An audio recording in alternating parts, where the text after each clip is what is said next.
Welcome to my YouTube channel, Countries of the World. This is the first of a series of videos I'll be making on each and every country. My inspiration came in my childhood, when I used to spend numerous hours on the Atlas book and the maps within it. I'm sure a lot of you might have come across uh, these kind of maps, throughout your lifetime. The purpose of making these videos is to give you a better understanding of the world in videos spanning not more than 10 to 15 minutes.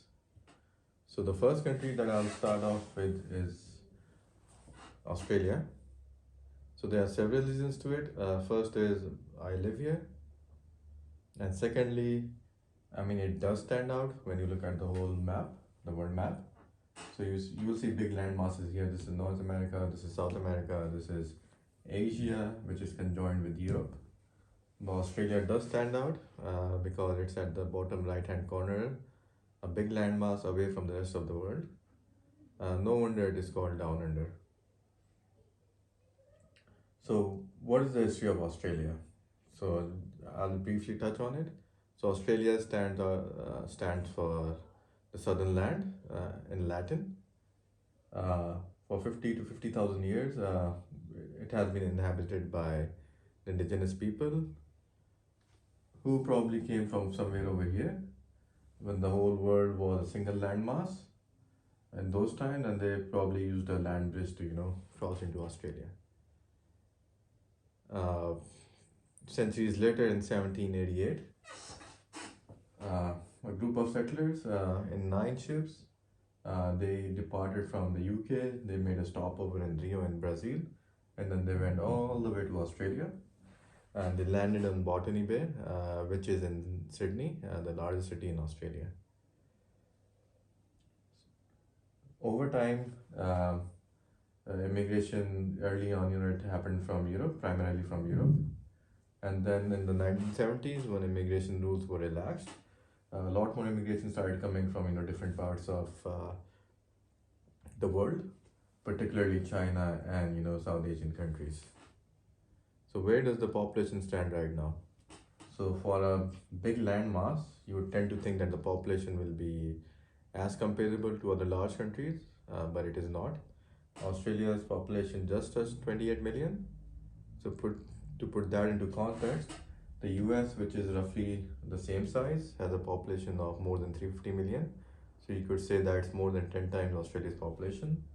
Similarly, China has 1.4 billion people, so that is even more.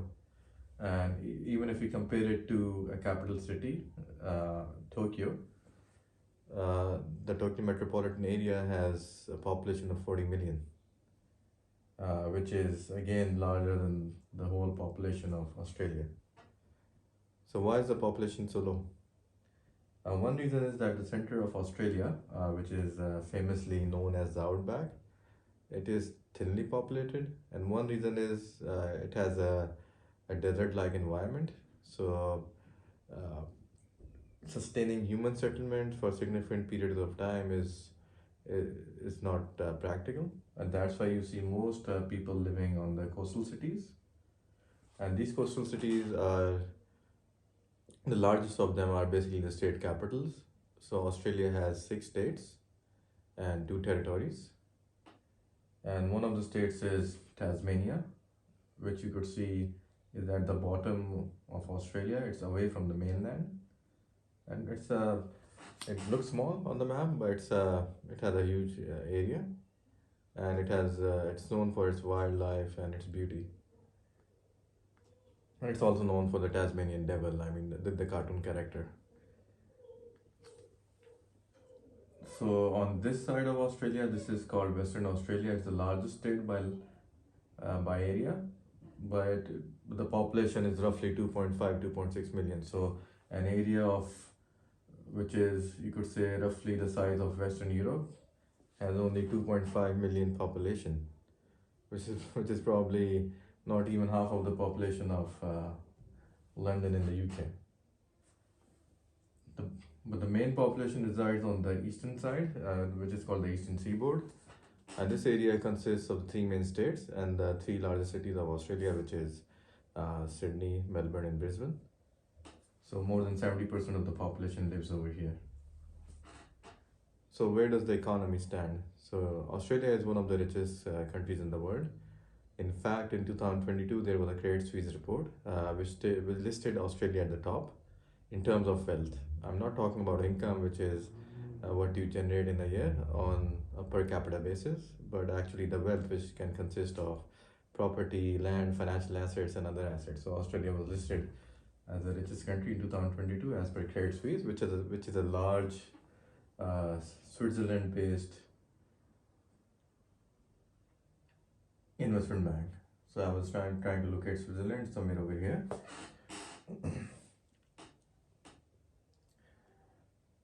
So how is it so rich? I mean, you would tend to think that because it's a large country, they will have a lot of resources. I mean, that's true. But at the same time, I think one of the important factors was early on the settlers, they fought for their political and economic rights, and that have allowed them to capitalize on the vast resource base that Australia has. So what does Australia have?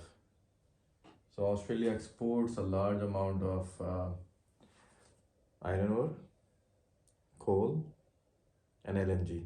So roughly they export around $200 billion in US dollar terms, which is the same, you could say, magnitude as the crude oil exports of Saudi Arabia. So you could see that, why you could say it's probably the Saudi Arabia of the developed world. But at the same time, because it's a developed country, its economy is more diversified compared to Saudi Arabia because they have a large tourism sector. A lot of international students come study there in Australian universities as well. If you look at the stock market, there are a lot of listed gaming companies. I think Australian Leisure Company is the largest game manufacturing company in Australia, and it has operations, in other parts of the world as well. So where do they export their vast amount of mineral resources to? So Australia is lucky to have, the second largest economy, not far away from its borders. Third largest economy, which is Japan, not far away from its borders. So its major trading partners are China and Japan when it comes to export destinations, even Korea. So as you know, China had been growing at a rapid pace, and they have been building new cities. Even their existing cities are going through a transformation. So a lot of iron ore is exported here, which is basically used for steel making. And coal is exported, which can be used in various for various industrial purposes, including generating of electricity. Other than that, Australia exports a lot of meat products as well. Although it's not a very large producer, considering other countries are much larger producers, just like the US. But because the population is low, so they have a lot of surplus to export. So they'll export a lot of meat to Japan, to China, to even the Middle Eastern countries, and to the US. Australia is also known as a sporty nation. A lot of its athletes take part in the Olympics, and I think all the Olympics that have taken place, they have won more than 500 medals, and they are in the top 15 countries that have won medals. So why is that significant? Because again, in terms of population, Australia is not in the top 15 because they are much more populous countries. But because Australia, has a highest living standard, it has a good economy, people have ample time to, follow their pursuits, and they have a good sporting infrastructure. So no wonder, it's at the top of the sporting world, or one of the top countries. And Australia has other contributions as well. So one of the contributions is to the movie industry. Although most people tend to think of Hollywood when they think of the movies, but Australia has a significant contribution to it. So one of the famous movies coming out of Australia is Crocodile Dundee. No wonder, because of its famous wildlife. And secondly, Mad Max is also a movie that has been shot in Australia. Um, then there are other famous actors, Nicole Kidman, Hugh Jackman, in the recent Barbie movie, Margaret Robbie. So she was the Barbie. So you could say Australia um, has a outside influence when it comes to the movie industry. Australia has not been behind on innovation, although usually we hear about innovation happening in US and China primarily. No doubt these are large countries with good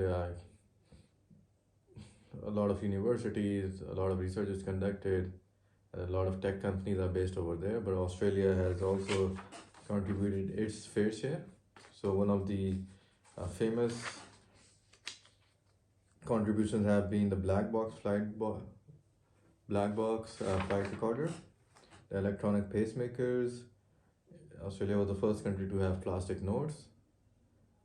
Some of the famous Australian startups are Canva. Canva is a large, you could say, a free. Uh,